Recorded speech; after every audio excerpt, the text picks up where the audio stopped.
We're going to come back into our Nature Center conversation with Stacy Anaya. Stacy, take it away. Thank you, Barry.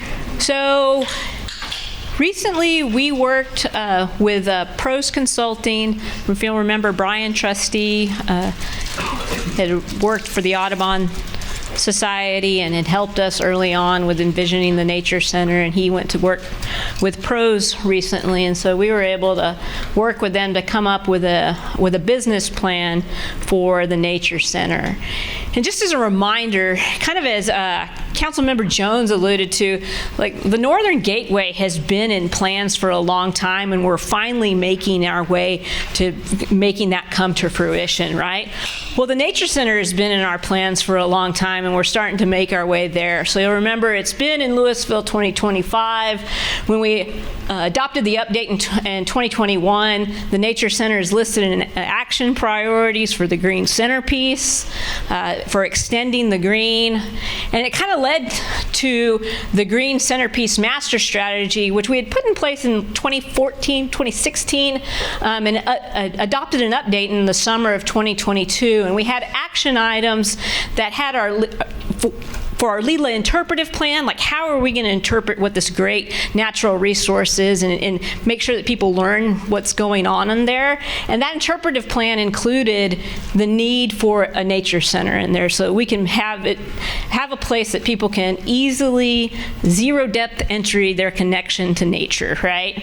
And then we also had an action step that called for capital investment in public infrastructure, of which the design and construction of a nature center was put in place.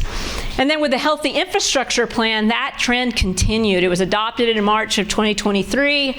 One of the goals was to raise awareness and ignite learning, and objective 2.3.2 was the Nature Center. And then, of course, our 10-minute walk to a park. And one of the cool things about looking at bringing the Nature Center to fruition is creating a 10-minute walk to a park improvement for those residents that are living in the mobile home complex just west of Lila and north of Valley Ridge. So it's been in the plan. So we, like I said, we brought on Pros Consulting. Brian Trustee has been involved in the conversations with Lila coming under city management and with the partners. And he brought along Leslie Kane, who had run nature centers for the Audubon in the northeast side, and she's developed business plan for multiple nature centers. So she brought a real sense of expertise. What we did was, back in June of 2023, we had done a design charrette with all of the Green Centerpiece Master Strategy partners to kind of come up with what elements needed to be in a nature center. And then Pros took that input and started to create a business plan. Well, how would we build our expenses and operations and programming around that idea? We did a kickoff in September. We did some general input sessions with our partners in December, and then we've been working through the draft development since then. And our priorities really were to take the 2016 feasibility study and update that for the new realities of what we need the center to do, what the new realities of the world are after COVID, identify core programs and services, and develop a staffing model, and then understanding who our target audiences are and how diverse they are going to be, and then developing an operational model and financial pro forma on that. So just a refresher from the 2016 study, it was done by Audubon, Texas, and they provided recommendations for the original location within Lila. That's kind of, originally we thought that it should go where the modulars are right now, or where you check in and do your Wednesday work days. It created an operational and financial that was really relying on increased visitation and school visits, but also relying heavily on the philanthropic give and investment from fundraisings, because it was going to be operated by Audubon, and that's one of their big models. It had a cost recovery model that built from 35% to 62% over the first 5 years, which is really, really aggressive. So we wanted to refresh that. So One of the things that we used to do that was that design charrette we talked about that was held in 2023. We held it in Lisdola because there's kind of been this thought that, you know, with Leela and Lisdola, nobody really knows that those are two separate pieces of property, right? They're just the big green nature mass north of 121 and south of the dam. And how did we create some connectivity there? And so when the partners came together, it was really fun. We had some, broke out into groups. We had crayons and markers, and it was fun. No sharp objects were allowed, just because we get a little wild. But there was consensus of that group, which, you know, having those groups, which consist of UNT, LISD, the Corps of Engineers, city representatives, and the Friends of Leela. That's like herding wild cats, not just domestic cats. So we all came to consensus on what that should be, right? So we know that it needs to be a space that can be enjoyed by all, not just current outdoor enthusiasts. It needs to be reflective of the high quality of facilities in Louisville, like Thrive and Hedrick House and the new public safety building. We have a new level of excellence that's been set for us. We want to make sure that it's the front door of Leela, so it's no longer just a mass of nature that you don't know how to connect with. It needs to be versatile, not only for our programming, but for potential rentals and special events. And then it needs to have a sustainable design. That's going to be very, very important, that it's designed in a sense that our operations can be sustainable as well. So what elements came out of that from those ideas is that we need to be able to accommodate groups of 20 to 30 regularly, but we could be expandable into 100 to 120 people, so we could do some more of the workshops that we've been doing, like Roots for Wings, our Native Plant Society friends. We want to make sure that it has a high visibility of outdoors, so that we bring the outside in like we do at Thrive.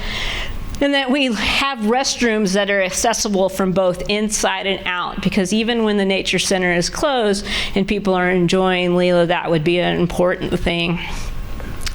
We want to make sure that we have a clear reception and welcome area so that we can greet people, and that we have office spaces for the partners out at Leela, including places for the Friends of Leela, who operate our visitor center right now.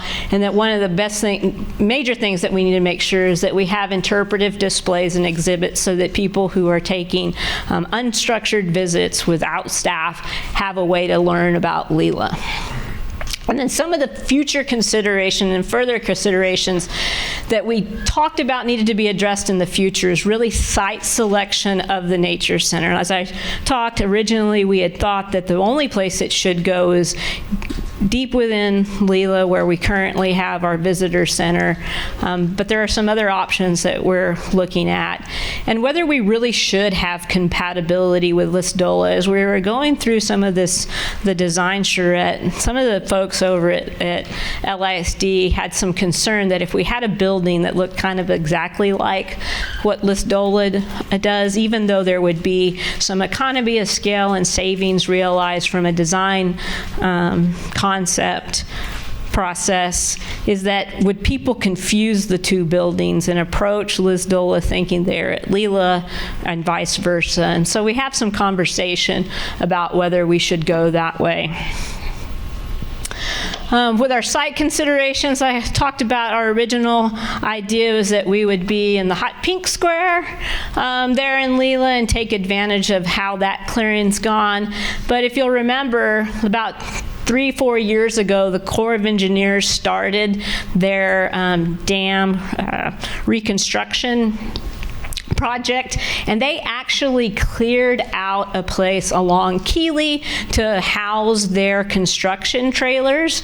We did have to move the box turtles. They are fine. They're over in the clearing behind our offices in Leela now. But that place has already been disturbed, and it had its own, they created a temporary parking lot out there, and it's really a great entry point. It meets that front door idea that the group talked about that the Nature Center needs to have, and it has the benefit of our utility runs, if we built the building there, aren't so long, right? Because we can come right off of Keeley.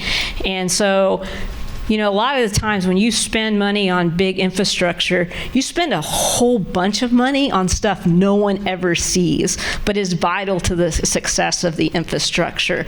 And so this would be a way for us to maximize our resources. The other benefit of this is right now, this piece of property actually isn't in Leela. It's part of a lease that we have with the Corps of Engineers for the property, but it's solely under the city's umbrella, and it was for a future expansion of utility and water treatment plants, which have since we've decided that that's not the best place for them to go. They'd be closer to the existing infrastructure, not to mention that the areas right around here where those expansions are going to be, that's some of the most sensitive areas of the Leela property, our Leela adjacent property with blackjack oaks there. And so to preserve those would be important. So we have those things to consider, and we're working with the Corps to identify and get permission to make that change should we decide to go here. The other thing, as I talked about, is we could do this area with the Nature Center and include a nature playground, making it available to this area as their regular park without charging money to get beyond a gate, which kind of goes to our conversation earlier about welcoming and belonging and easy access, that we will have price points that people can enjoy beyond the fence line, but there is that zero depth entry, and it doesn't necessarily mean being comfortable with nature, but it's whether you can afford to get there. So with the next step in the study, after we kind of decided those were the concepts and things we needed to look at, we looked at what our service area would be. And so the primary markets within 25 miles and about 75% of the population that we would look at hitting and drawing to Louisville live there, and then the 50-mile market would be our 50-mile radius would be our secondary market, and about 25% of people live within there. And so we also did some research and comparisons to other service providers and nature centers in the area. And really, when you look at it, there's only 3 other properties that offer a large amount of acreage to go explore nature after you get outside of the Nature Center, right? So you've got the Heard Museum, you've got the Fort Worth area that has about 1,000 or 3,000 acres. And then we are unique because not only do we have a piece of property that has all 3 ecosystems in the area. So you have the cross timbers, you have the Elm Fork, and you have Blackland Prairie, but you have 2,800 acres to explore. So that really does make us unique, even with other centers being in the area. And then we wanted to make sure that we looked at the demographic analysis of who we could serve beyond Louisville, how we can make sure that within Louisville we're offering price points and entry points that everybody can enjoy, and then making sure that we had, with the plan, some fidelity to our previous city plans and what we wanted to achieve there. So we came up with a program structure to meet those goals, and really making sure and understanding that everybody comes to a place like Leela from different points, and that we could help people along their way, that there would be people who from the beginning of their life are introduced to nature and can come in at an entry level, move to our camps, our restoration efforts, and then really be empowered to take care of places like Leela and those places beyond the fence line. And then there would be people who have never, ever, ever in their entire life been able to go walk in the woods or go see what a prairie is, and that we needed to make sure that we had those things as well, from making sure that we have big events to targeted programs to efforts where people can come and invest themselves, their time and treasure, and serve to make this place better. So this is kind of what we looked at as our core programs and services. When we look at youth focus groups, we really were looking at expanding on the program menu that we have now. All the programs that are listed here with an asterisk, we offer in some sense, but it's a very limited capacity because we don't have the facility to expand and maximize those opportunities. So we could almost run a utilization chart here, right? For instance, our day camp that goes on during summer. We only do it for 3 weeks, and we do it in the morning because it gets so hot and we don't have enough facilities to make it tolerable beyond that. So we do a small extended day camp that people pay extra to stay at Leela. Or we do some advanced school programming, but it's completely impacted by weather patterns. So if the weather pattern gets so bad that we can't still host those programs on the facility, they get canceled. And so this really would give us the opportunity to build from what we have, expand on what we have, and then offer new things like the older teen conservation field experiences. One of the cool things would be is once we have an opportunity to connect with youth and teens at Leela, is using that as a platform to go out and explore other areas like the state and national park system. Making sure that we can expand home programs and do educator workshops and have a place for that to happen. Right now, we do a lot of stuff at Thrive, and we go to Thrive Nature Park, but it's a small sampling. If you had the opportunity at the Nature Center and then to go out and do those things within Leela, that would really give us the capacity to grow. Looking at community programs, remembering that we need to make sure that we have that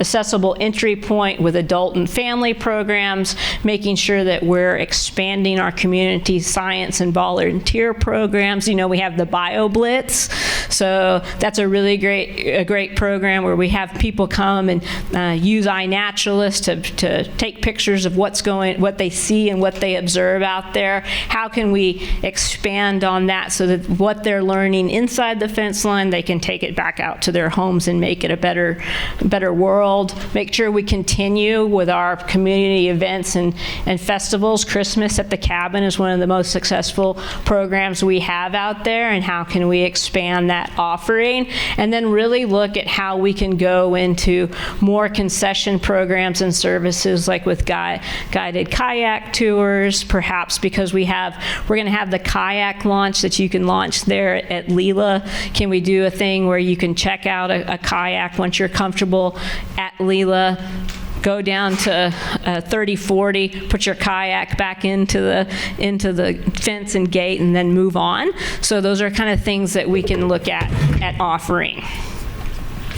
One of the things that we are kind of limited at is how we can get connected with alternative school programs. So we have a wonderful connection with LISD. They bring classes out. We have a really good program with that, but we have a limitation on how we can expand that because we don't have a jumping off point. Because the way it works so well with LISD is their first introduction to places like Leela are at Lisdola, right? Well, if we're working with some of these other schools, we don't really have that option, and we have to make the infrastructure we have in place work. But there are a ton of schools in the area that we really could expand our school offering, and because it would be outside our agreement with LISD, our capacity to charge for these programs would be increased. And then looking at how we would move our visitation up. Right now, on a good year, now the general visitors and school programs, that's like one of our best years pre-COVID, and we are heading back that way. Right now, I think last year we had 25,000 visitors, and we hit about 900 school programs, and we're going to get back there. We're all emerging back from what happened during COVID and the dam construction time. But this, if we were able to put the Nature Center in place, we really could boost our general visitation, our school programs, our community programs, and special events, and really working towards that visitation model within 3 to 5 years. And then one of the recommendations coming out of the business plan is, how would we use the facility for rentals? Because we do know that there is a market for it to be maybe used as a place that people have eco-weddings. When we interviewed and hired Chris Chastain, one of the greatest things about his recruitment time was his pitch for a program was eco-weddings and how we could do that, because that is a big boost, playing off of ecotourism. And so their idea was that we would adopt a structure similar to the Hedrick House, that our core reason for the Nature Center being there is to offer the programs, to offer the education, but have a higher rental fee that would allow people access to the facility to do those types of things, and we could work with some of our outside operators to do that. And then also making sure that we had a Nature Center, we have a Nature Center store, right? That we have things that people can buy in center but also online, and make sure that we're gaining 50% profit, on top of cost. So they also proposed a staffing model which would play off of what our existing model is. And so right now, all the positions that are in black exist, and there would be a need to increase some of the staffing complement to, take care of the building, provide programs. The increase of the recreation coordinator would be offset by programs itself, and the customer service representative would run our, front desk, our sales programs, rentals and connections, even when we do it outside. And then the Leela buildings and grounds foreman, that would really be because, like we said, we want to make sure that this is a sustainably built facility, so we'll have bioswales there. We'll have a nature-based playground outside that we'll need someone to take care of and make sure all that's happening.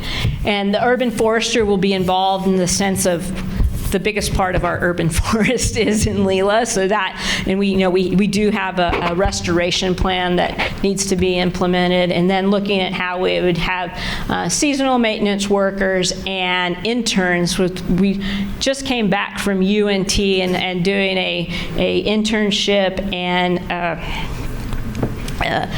professional development workshop with their kids that are graduating, and knowing that there are students that need opportunities to have jobs in nature so that they're employable when they're graduating from UNT, and that's going to be a big part of what we're looking at. So the financial pro forma, this is what it looks like. Our goal was to hit a 50% recovery rate. Right now, we have planned, because over the last 6 years, Gina and I have been working on how we would support the Nature Center through some of our funding efforts, and we have earmarked money that we know would make up that 50% recovery there. But right at this point, our current expenses for the center, hold on, I'm going to get this so I don't mess this up.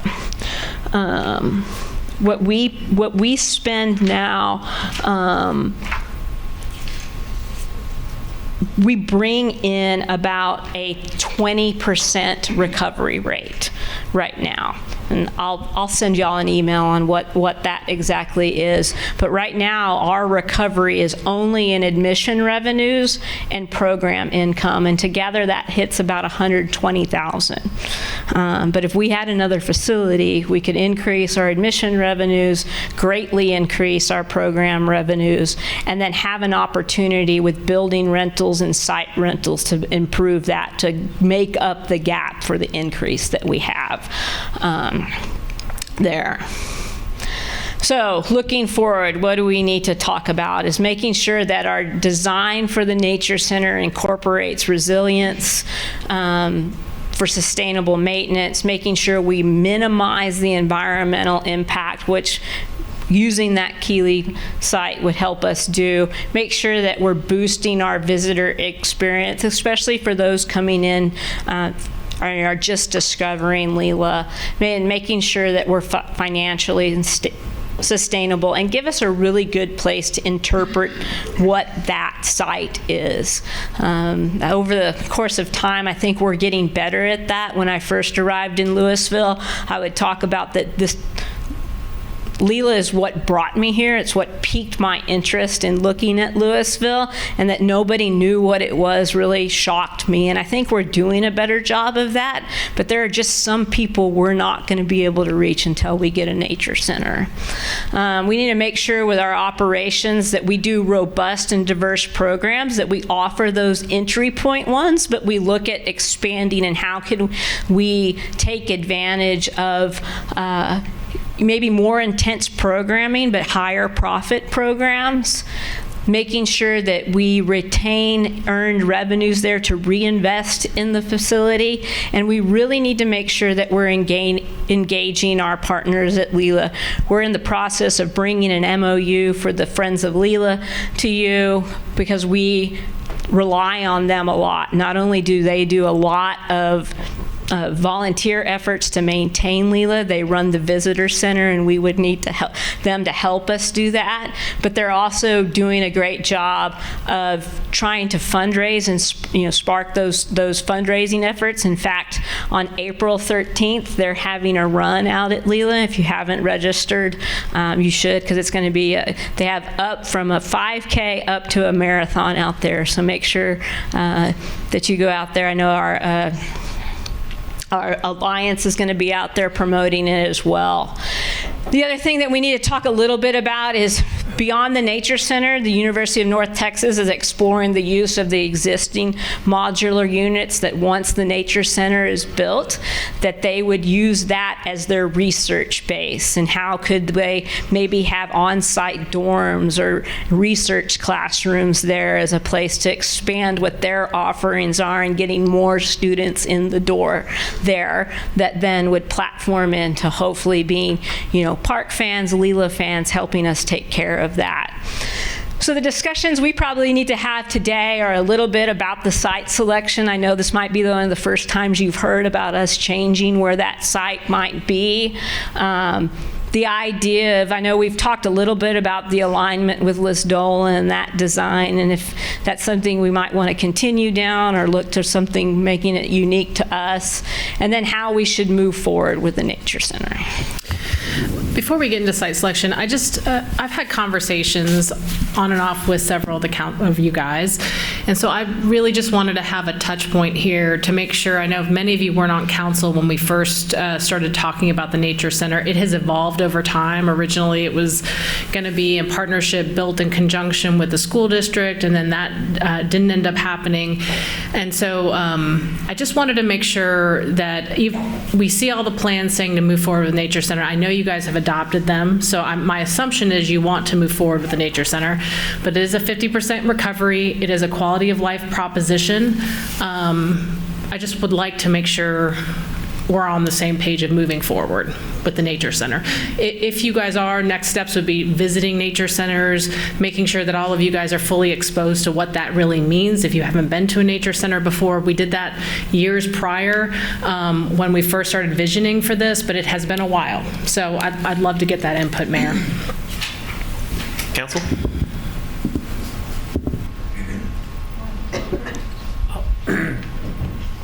I'll just make, I don't know if am I close enough? There I am, okay. I like the site, this site idea because I was always concerned when we were looking at the interior that it wouldn't be as accessible.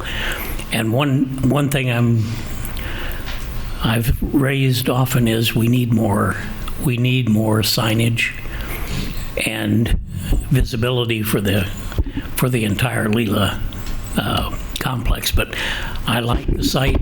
I like this site location because it is very accessible, and I definitely am in favor of going forward with the whole concept.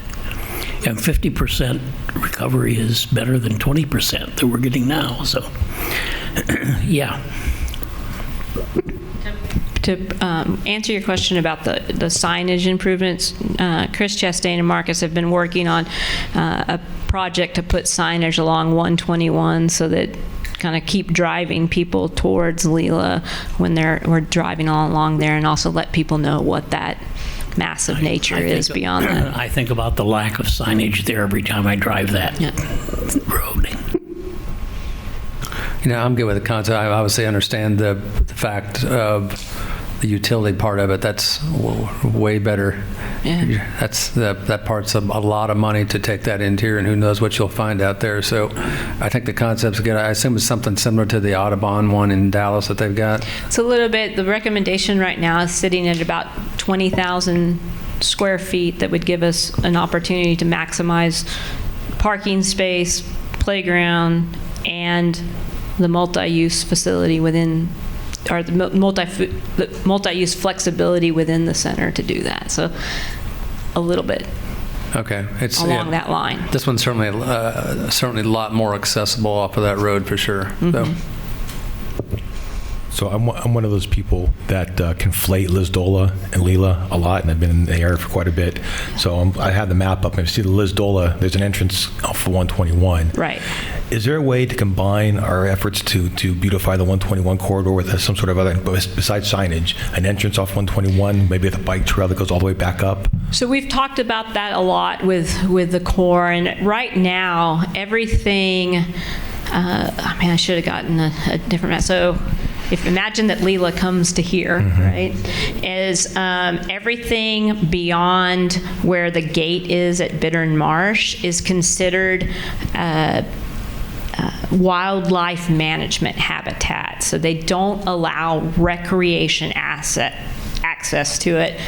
You have to go back there with an official or somebody who's doing that. But we are talking to them about creating that bike trail there. I don't think we'd ever get to the point that we'd have just general car use, but they have been open to us if we can figure out how to keep people what would be that trail along that road to have that access. That'd be great to have a nice entrance, even if it's a bike entrance. It'd be great to have a nice entrance in there. Yes, Stacy, sir. that map is now behind you. Oh, excellent. Is this, can I? It's still thinking. Do I touch it? Just tell us when you want to go stage. All right. So now it's just fine. So everything beyond this, the river or the outfall is wildlife management. And so they don't particularly invite recreation use, but that road, that fish hatchery road, is something that they would consider if we could figure out a way to keep bicycles and pedestrian. Not auto. Right. Right. We might talk about something that would be like a a Leela wagon that we would drive that can get people and kind of go on safari, but not general access other than bicycle pedestrian. So I want to make sure it's clear, because you're talking about fish hatchery. I'm talking about 121. Right. So, Chris, can you push that this way? There you go. So there you go. So you're talking from here and coming up around on that. Oh, that's anywhere around Yes. 121 would be great to have a nice entrance. Even the Right. Lisdola entrance, I see it, but it's not. Right. It's not super inviting to me to go in there and do Right. anything. So. I think some of the signage that we're going to put in, and as we start working towards how we would redevelop not East Hill Park, Spillway Park over here, finding ways to create those connections is something that's in the future. Okay. All right. Thank you. Yeah. I will say just a comment on that, Patrick, is that it is really, and she was talking about managing wildcats, it really is that because everyone has such conflicting interests. For example, the Corps is primarily concerned about the safety of the dam and limiting access. You have LISD who's like, we would love to get access through LISD's property, exactly what you're saying, but they're like, we don't really want the public there regularly because we have kids and we have security issues, right? So we have these conflicting interests. All of us kind of love the vision, and then we've also got people who just want it pristine and no access, right, and out there. So I think there's a happy medium we're working towards, but I think it'll take a little bit of time to negotiate those things. Well said. So, in light of today's world, especially as far as the dam goes, that needs to be limited with, potential attacks on our water system.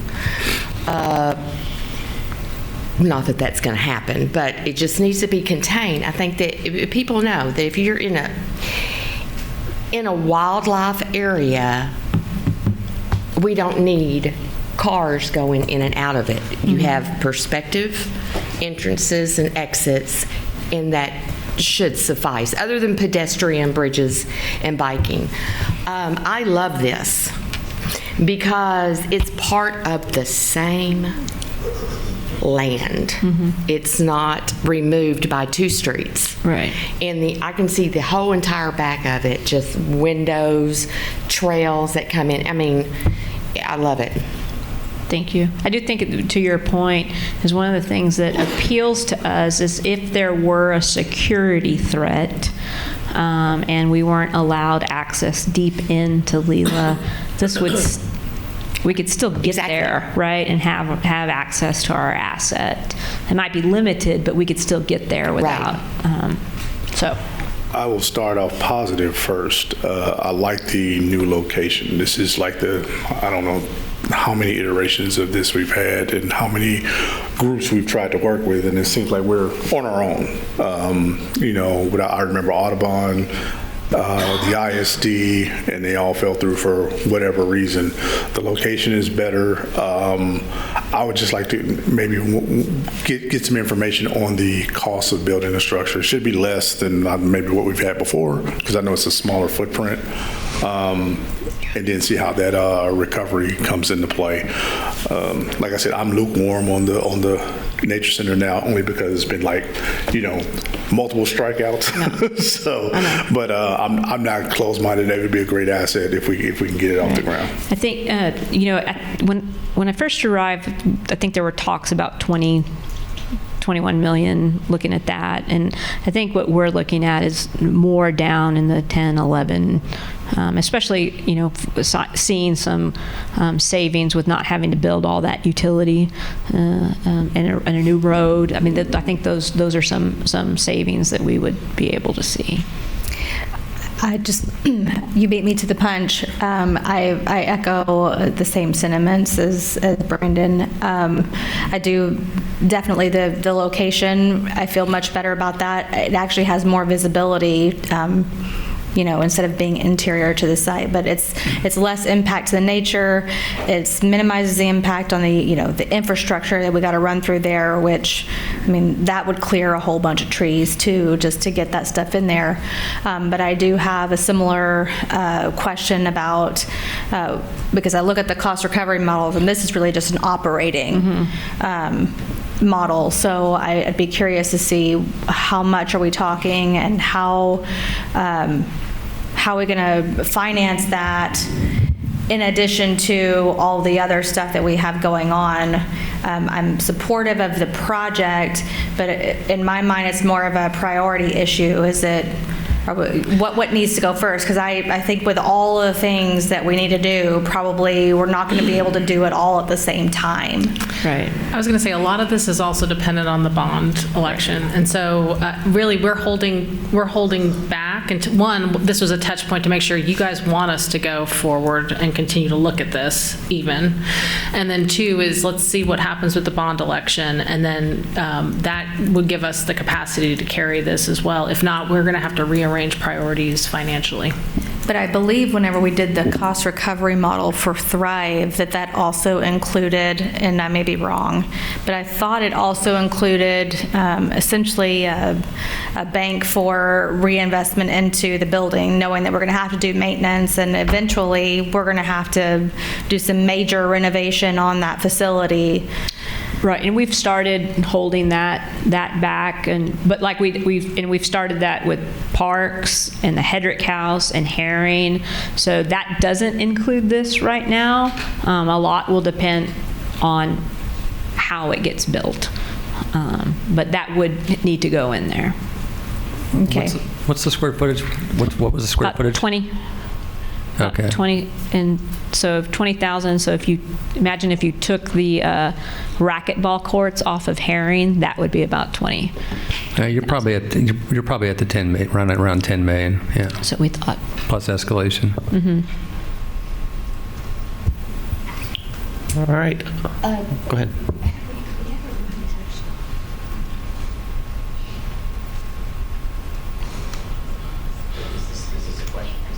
Is this a question? Did I completely miss those spreadsheet on this?